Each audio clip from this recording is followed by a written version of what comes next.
त्र्यंबकेश्वरला खरी ठेवा असेल काय. त्र्यंबक म्हणजे बाबाच्या केवळ बिंबीचा देठ आहे. त्या त्र्यंबकच्या लोकांना अरे तुम्ही सर्वाजवळ असेल पण माझं तर दैवत त्र्यंबक आहे. कोणी मृत्युंजयाचा जो करतो त्याला कोणत्याही जप करायची गरज. ओम त्र्यंबकम म्हटल्यावर सगळे आले याच्यात. काय आलं आणि याला मृत्युंजय म्हटलं. मला जे लहानपणी जे येड लागले शंकर पाटील या मंत्राचं मला कोणी सांगा ना बाबाला.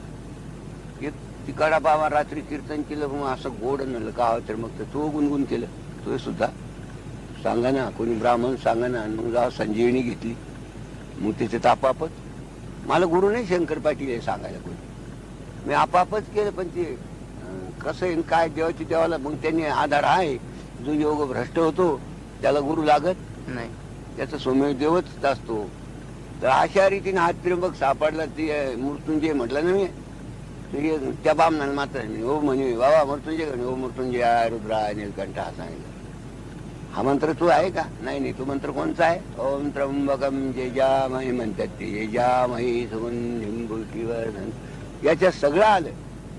हा जो मंत्र जपील ते त्याचा जे पवित्र झाल्याशिवाय काळाला सुद्धा टाप चालणार नाही. की याला धरून